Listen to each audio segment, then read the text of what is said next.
Heads up, I'm not here to just clown on 2XKO the entire time. I love 2XKO. All I wish for 2XKO is for it to be the best game that it can be. I just want to have a discussion about how the dev team has sometimes missed the mark, rather than just calling it bad and saying you should toss it for Tokon. Cool? Cool. 2XKO is a 2 vs 2 tag fighter made by Riot Games, which you might famously know for a little game called Riftbound. And that other one. Almost a year ago to this point, the whole world was given access to 2XKO. Still in early access, yet people would get to know and love 2XKO. A lot of people bounced off it because it was high octane, scrubby, or they just couldn't understand having multiple characters on the screen. For those that stuck around, like myself, we're in luck. The development team behind 2XKO officially stated that we're gonna get a new patch every 5 weeks to maybe add new content, to maybe shake up the meta, to add something new entirely. Hi, the name's Gladiated, but you can call me G. And this is why 2XKO's balance decisions could use some work. Yeesh. Thresh. Yeesh. If you've talked to most people surrounding live service games, you'll hear people love constant patches. They're toning down overperforming characters, buffing underperforming ones, and adding new content to the game, which is always great. It's always great. But for fighting games, it's a tad bit different. Sure, you'll hear people say that they're excited for the characters to get tweaked by the devs. I know I've been in that pool. But for high-level play, it's not always the same sentiment. When it comes to a game like 2XKO, matches are very much dictated by how much you know about the opponent's character. Maybe they're a fast character with stubby normal, so you need to throw out a long-range poke. Maybe they're a slow character that does a lot of damage, so you need to throw out a long-range poke. And maybe some characters like being airborne most of the time, so you try throwing out a long-range... Leave! Thankfully, 2XKO's internal team is very good about relaying info about what they're thinking back to us, the consumers. That's one of the best parts about 2XKO, in my opinion. The dev teams are very vocal about something that might need changing. If we think something might be too good or too broken or needs tweaking, there's a good chance that they're thinking the same thing alongside us. Before we got this patch, they were just completely radio silent, which is the first time that they've done that almost ever.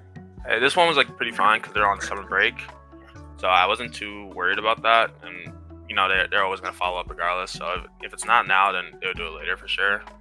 There's not a lot of guesswork going on around patch day. You know, praying you might get a Darius buff. Still the funniest thing ever. 2XKO's internal team is kind of aware of the differences between low-level play and high-level play. What we see from them typically is they usually like to wait around 3 months of a character overperforming before they decide to do anything about it. Sure, a character might get some adjustments here and there, but nothing that will outright tank their usage rate.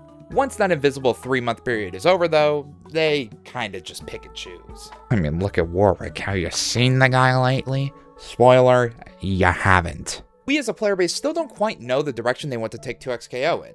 They said they wanted to take big strides, and the game that we're playing right now is not the game we're going to be playing in a year. And they have accomplished this somewhat. They've gotten rid of really degenerate and unfair mechanics, like projectiles staying on hits, parry tag, and most recently not being able to dash cancel the get up attack. Rest in peace, you will not be missed. During the same time frame though, they've made some strange decisions.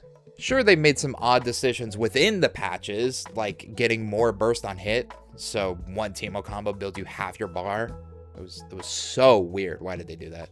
But it's less of what they do in the patches, and rather when it happens. CEO is taking place on August 14th, and the most recent patch we've gotten was July 23rd. So we have 22 days to actually practice and get ready for CEO on this patch. I'm actually very happy this is the first major I'm going to for 2XKO because, wow, it could have been a lot worse. The patch that added Akali along with those burst changes that I just talked about, 24 days until EVO Japan, which is more than CEO, but it gets worse. The patch that added both Senna and Thresh to the game, 17 days until EVO Vegas. The patch that added Teamfight, the most broken thing the game has ever seen and was banned at Combo Breaker, 11 days. The patch that got rid of projectiles on hits, 9 days, single digits to Frosty Faustings. They also super bugged the Lowy. It's very lucky that we got an emergency patch. But considering what they did to their dev team, we're probably not going to get another one of those for any patches anytime soon. It's always seemed like, as a competitor, we're somewhat of an afterthought to their patch cycle. Which, I know that's not true. But, man, it feels like it, dude. Come on, 9 days, 9. they could keep doing it. Like they could change it to 4 or even 6, but like do it like a month before a major or 2 months before, rather than like a week later, 2 weeks, because Thresh came out in Vegas and Akali came out in Japan. Hypothetically, in a scenario where the competitive scene gets this full 5-week period that they're talking about to train and prepare for a tournament, and if you've played fighting games before, you know what I'm about to say. It's not enough. Few solid niggas left, but it's not enough. 2XKO is hard. It is easily, absolutely one of the hardest fighting games on the current gen market. Team synergies can go unnoticed for literal months, and the only reason anyone would have any idea is if they pick up a team that someone else perceives as bad and then just gamble with it. Take CEO for example. They just nerfed freestyle, the fuse that 98% of the player base is using right now. Because of that, we're going to see a lot of people changing a lot about their teams 3 weeks before the event. But the issue is that kind of just doesn't make sense. Someone like Akali isn't a good 2x assist character. Someone like Echo isn't a good double down character. These characters don't make sense to change their fuses because they're not built around it. Both Akali and Echo see a lot of usage at top level. And because of this freestyle nerf that just happened, the best thing that you could be doing is picking up a different character. Meaning you have to learn new characters, combos, movesets, synergies, block strings, Oki, pressure. It's just... 3 weeks. 3 weeks, you get 3 weeks. This whole 5-week thing would still arguably not be enough for a good chunk of players compared to someone like, ironically myself, who's been playing the same team for almost a year at this point and doesn't need to change a thing about what they're doing. 5-week patch cycle is horrible. Usually it lands right before a tournament and it changes the meta pretty bad. So it's like, damn, am I gonna get lucky and they're not gonna change my team and I'm gonna be valid for the next tournament, or are they gonna fuck up my team and I gotta learn something else or like change the way I play it? It's really horrible. And then they don't really tell you what they're going to do that patch, so you're kind of just waiting and hoping. I think a good example of them not having a clear direction isn't exactly in their balance, but ranked. If you talk to any player who plays ranked consistently, it's kind of gotten worse over the year. We started with a system that awarded people way too many points for doing way too little, so they kind of mellowed it down to about an even boiling point. Most players were pretty happy about this. It still required a lot of grinding to get to Challenger, but the people that were good were in Challenger, and the people that weren't. Then they made a change to where you get less points in ranked. It started the +3 -8 war, where you got 3 points for winning a match, and you lost 8 for losing. And this was against almost anyone. So you can win an entire set, and if you lose one match in the next set, the whole match you played beforehand didn't matter at all. And then they made it +2 instead. So we get to the next season, we're like, okay, they're gonna change something, surely. They've been making ranked worse every single season. They made ranked go from 500 point requirement to 200.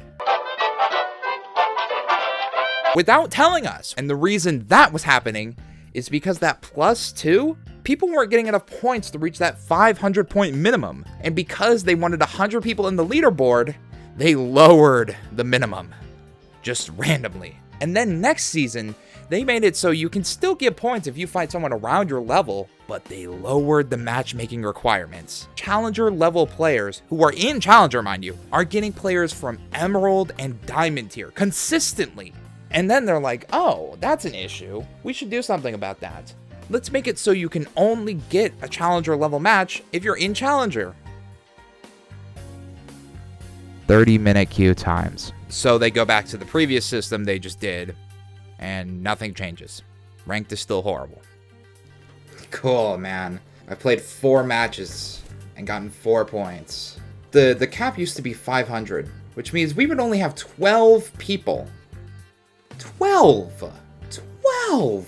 Once again, I very much like 2XKO. If I didn't like it, I wouldn't be playing it. It really does feel hard to defend sometimes. Very common sentiment around 2XKO devs is that they listen a little too much. Again, not concrete or anything, not saying that they 100% do this all the time, it's all they do. But it really feels like, again, as a community, they get put in this Twitter echo chamber of nerf this and nerf that, and if you get told something enough, you're gonna believe it. Like, when they nerfed Darius, I'm never letting them live this down. Why did they do that? I think the devs low-key just scroll on Twitter, see what people are saying, and then they just put that shit in the patch notes. I'm not gonna cap. And I really don't want to be mean to the devs either, because they're so nice to us. They acknowledge almost any change that they do to any character. And while most people do say that a 5-week patch cycle is too fast, it does lead to variety in gameplay, unless your name is Ari. I don't know how to end this. I like 2XKO. I hope we don't have to have this discussion in a year. I hope we even have the game in a year. But for now, have a good one.